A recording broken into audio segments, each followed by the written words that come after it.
It's a larger version of the chimpanzee. It's like 6 feet tall, Oh. huge, 200-plus pound chimps. The locals call them lion killers. Bili apes are one of the very few primates in existence that are about 5 to 5'5" when standing upright. They look like chimpanzees, but act more like apes, which fascinated scientists left and right.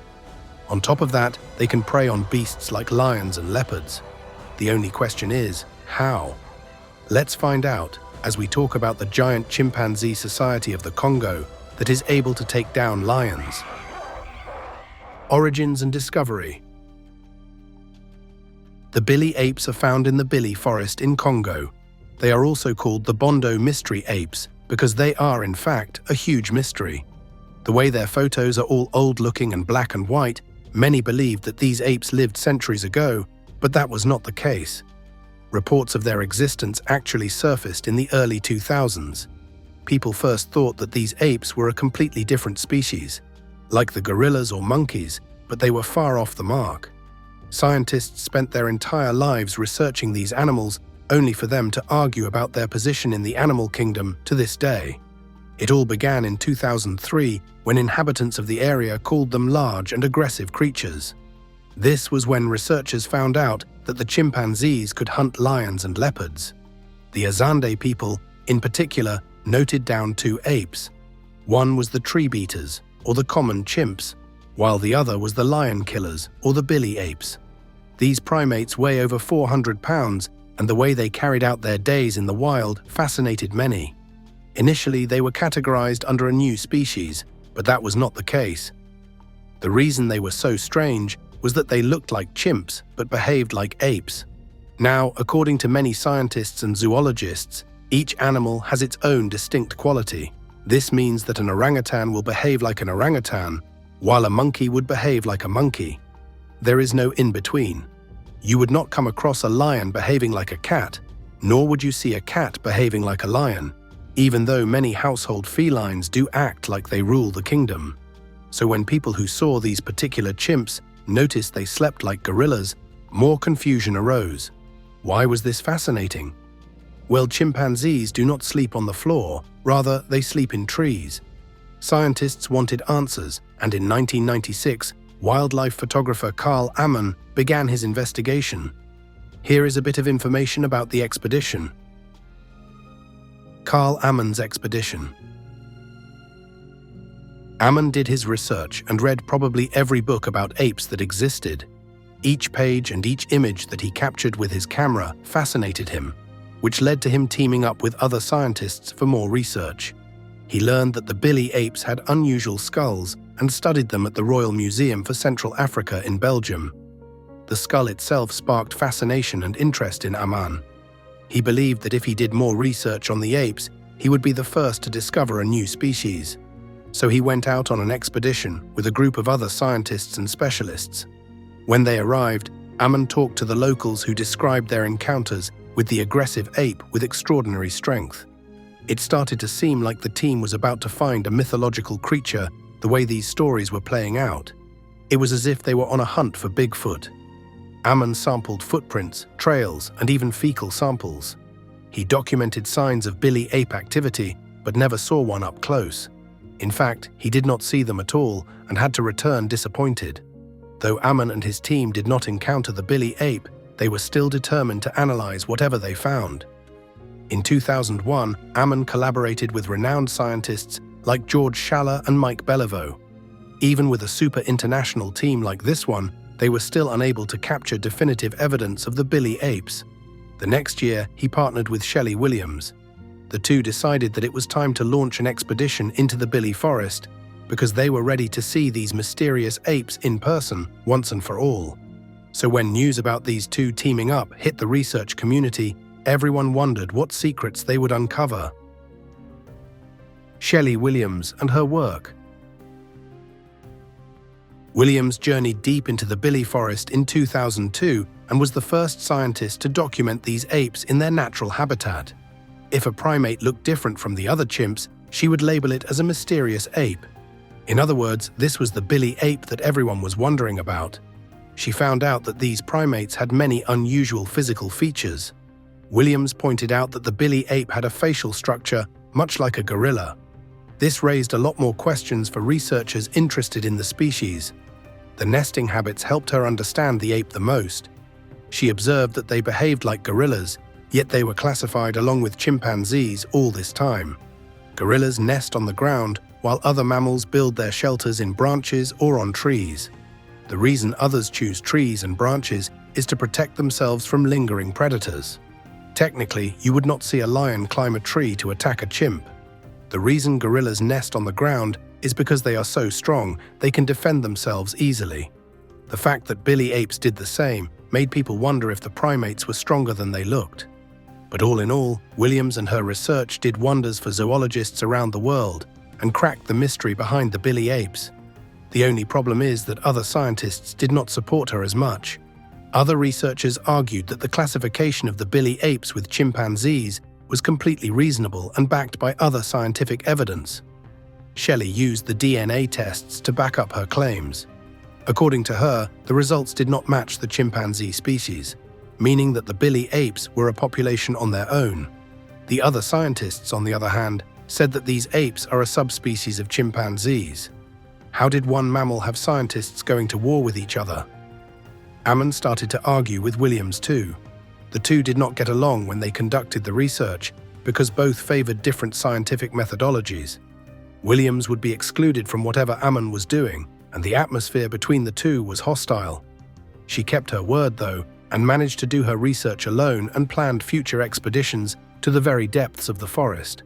She did something different by placing a camera to capture evidence of the mysterious apes. When Williams led her own unit into the forest, they even encountered an ape face to face. Unlike chimpanzees who flee from humans, these lion hunters stand tall in front of them. But the footage was the real kicker to all of this. Williams discovered interesting habits that the Bili apes had. Using sticks over 8 feet long, they could whisk out honey and ants from tight holes for them to eat. Speaking of food, these apes snacked on fruits, nuts, and snails. But how did they crack open the hard shells of these nuts and snails? Well, they are smart enough to open them using rocks, a smashing culture that is very common in chimpanzees. Unfortunately, there was only a limited amount of information that Williams could give to the world. In 2005, a severe injury paralyzed her forever, and she was unable to continue her research. Whatever she could find on these apes was enough for other scientists to pick up the pieces. The reason this was so important was that people would resort to believing in myths and made-up stories about these apes. So what were these fairy tales and folklore that the locals spread in the community? The Bili ape mythology. Locals would talk about these apes as if they were radioactive super monkeys. They said that they had super strength and their size was a lot bigger than scientists thought. Those were not the only exaggerations, because everyone raised more questions in the early 1900s. A Belgian army officer returned from Congo with unusually large ape skulls collected near Bili. But why exactly were they shaped that way? The stories surrounding the Bili apes were blurred between fact and fiction. It was clear that this particular population of chimps showed a special kind of behavior, like using tools and ground nesting like other primates, which is why their existence has been exaggerated by word of mouth. The people who lived in Congo and researchers based their studies on mythology and all the exaggerations that people spread about the apes. This included their strength, which people said was beyond that of the average mammal. With super strength and rumors of its height going up to over 5 feet, people believed that finding this primate would be harder than finding a Sasquatch. So a Sasquatch is not the worst description for this ape. Why? Well, locals would talk about the strange noises that would come out of the forests late at night and that bodies of lions were left in the middle of nowhere. Scientists were truly fascinated to find out that this was because of an ape and not a super hunter. What we know about these apes today is very interesting because of what people previously believed. But further research, even after Shelly Williams, helped cement a lot of the facts we know today. Take Cleve Hicks and his work, for example. More research on the primate. Hicks picked up the research left by Williams in 2005. His fieldwork in the Bili Apes region began in 2004, where he too worked with Carl Amann along with other researchers. Bili Apes is famous for the greenery in the forests. This was the perfect spot for Hicks and his team to find information about apes and chimps, along with whatever secrets lurked there. Over the course of 12 long years, they went around the locals and conducted a ton of surveys. In fact, they covered over 2,000 kilometers of the forest, gathering data on the distribution, behavior, and social structures of the Bili Apes. His priority was the behavior that the Bili Apes showed. He focused on various aspects of their lives, including tool use, feeding habits, nesting styles, and social interactions. He also talked about their diet to some extent. Apparently, Bili Apes avoid eating certain things available to them, such as macro terms. In case you do not know what that is, a macro term is a type of termite. This is interesting because apes and chimpanzees are famous for eating insects. On top of that, these apes can slay a lion and a leopard, but will not think of touching a termite even if it is good for their diet. Why is that? Well, Hicks pointed out that this is because of culture.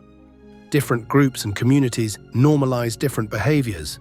There may be genetic reasons for this too, which are yet to be discovered. Hicks gave his opinions and findings on other matters too.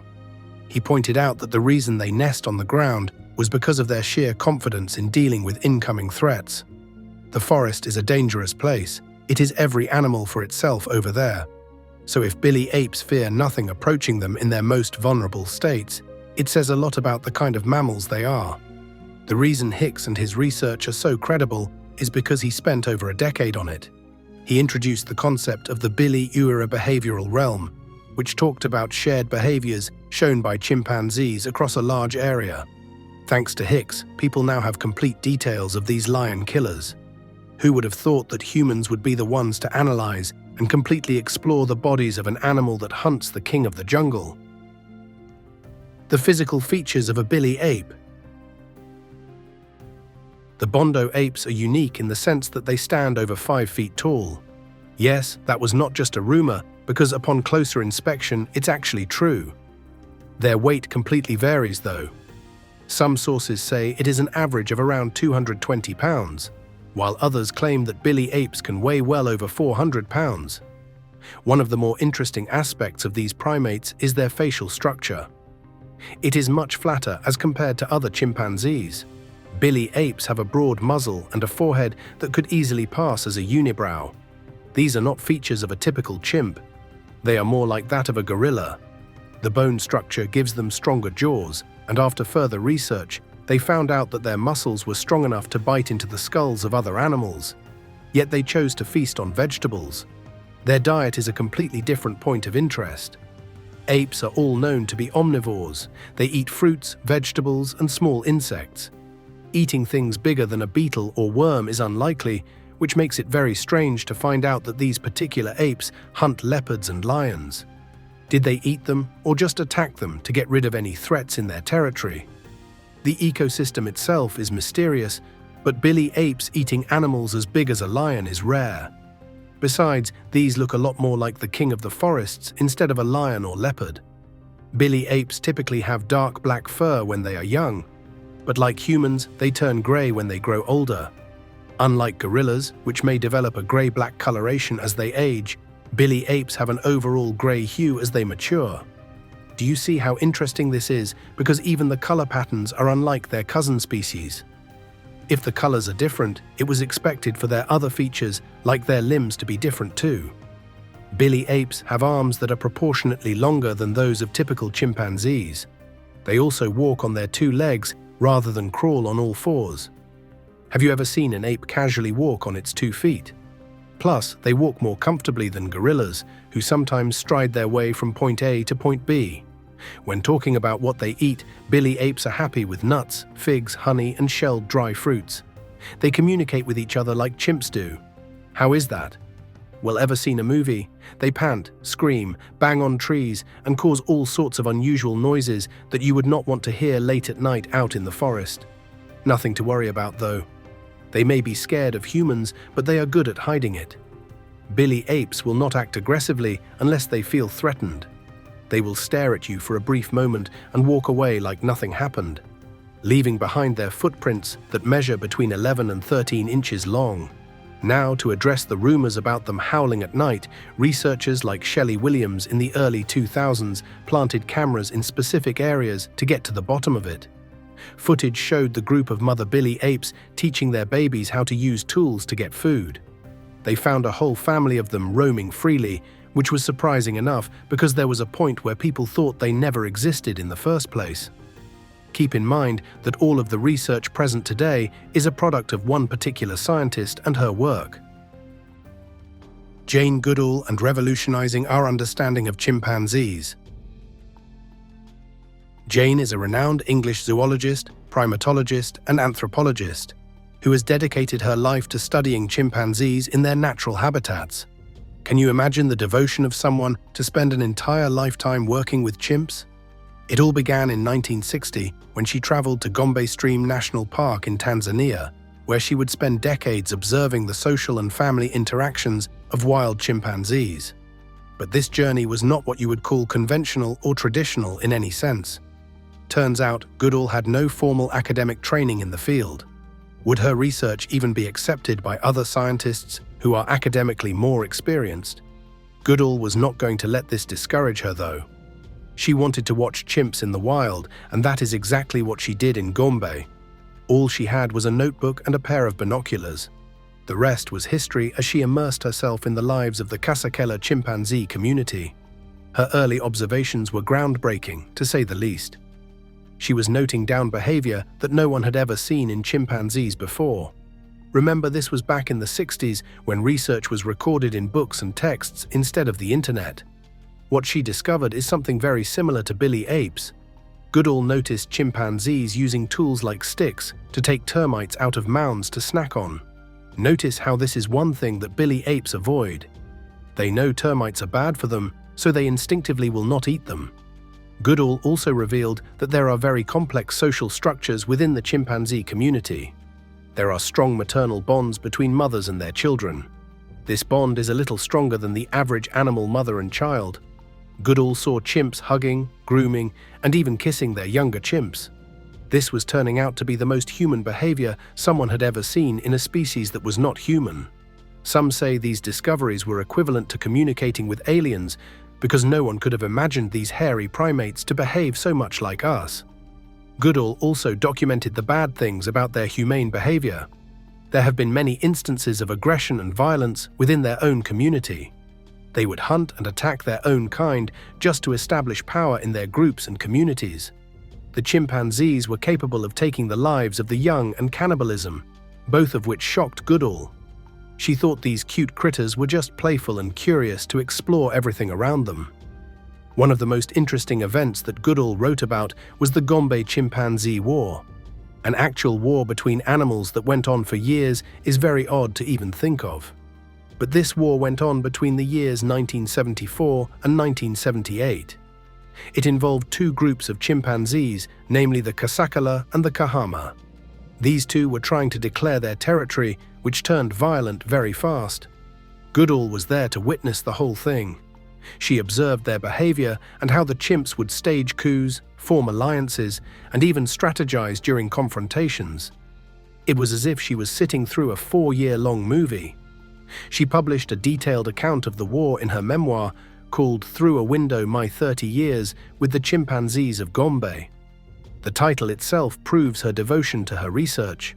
No one would ever think of spending 2 years in the forest to watch chimpanzees, let alone 30. More importantly, she is the face of conservation and animal welfare.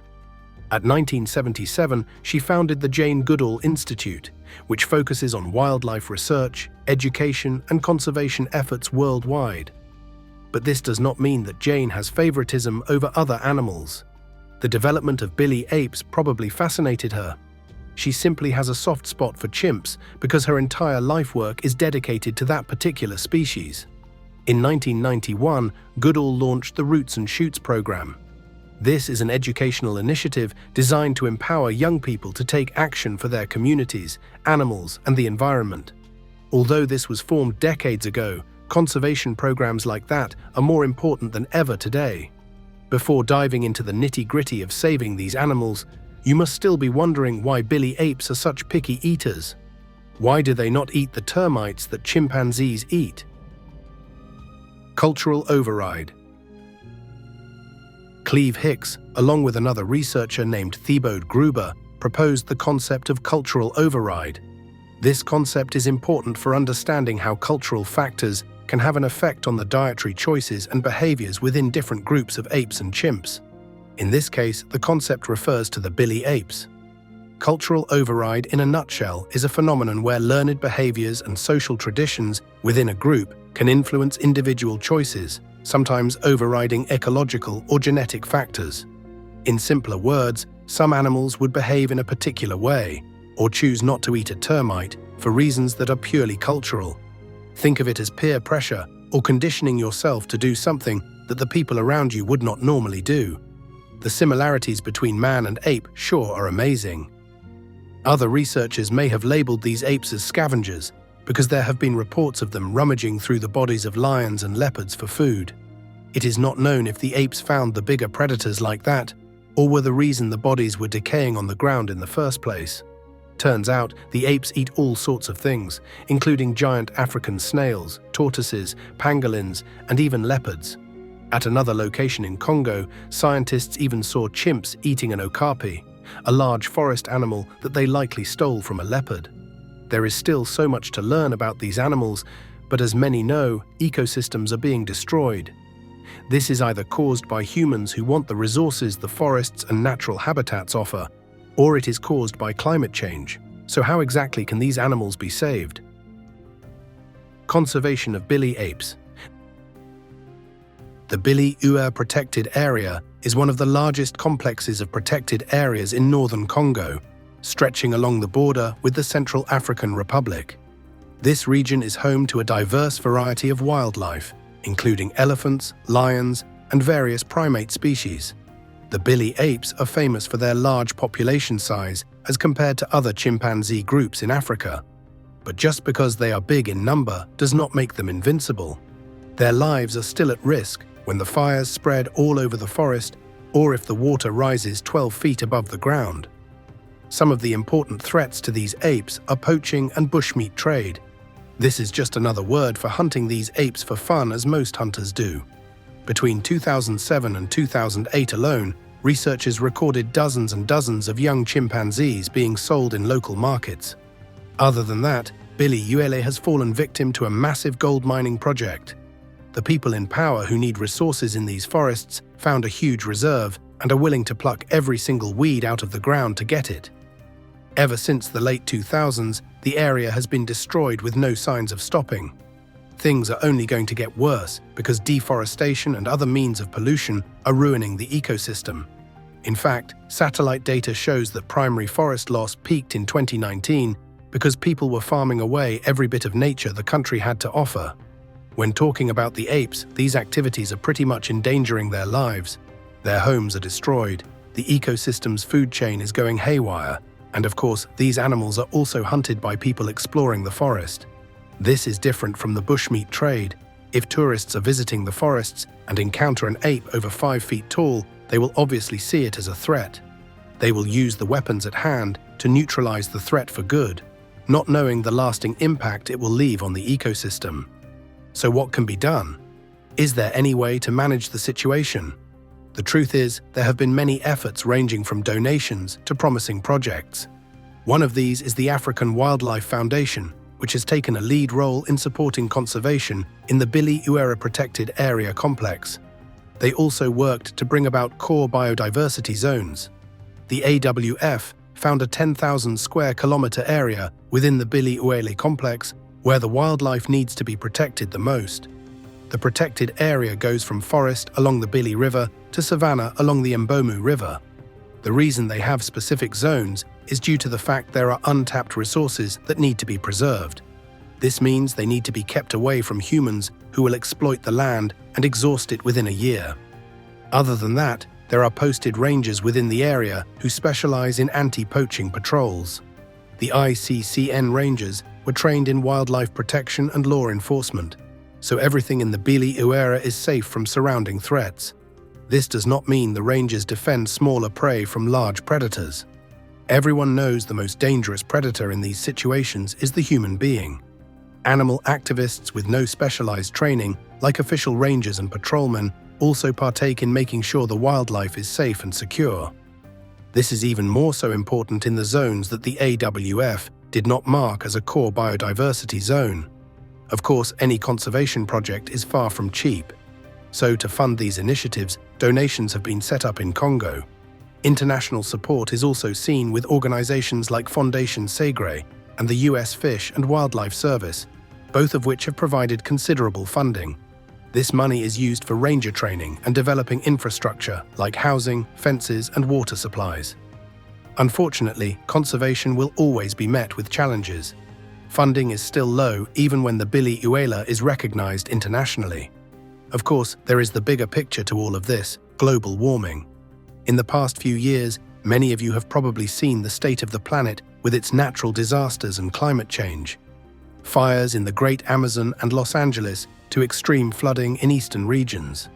Congo is in a political crisis on its own, with mining being done at a much higher rate. The problem is that most tech industries in America thrive off the cobalt and metal resources in Congo. So most companies approach the locals to conduct massive extraction. This means wildlife is harmed, habitats are destroyed, and harmful pollutants spread all over the air. Bili apes are obviously affected by these massive changes. When will enough be enough? There is hardly any information on these animals available to the public. The fact that the land is a war zone for these animals means there will be a lot more endangered species heading to the news. The only thing left is for the community to stand up and play their role in stopping climate change. Thanks for watching, and we will see you in the next one.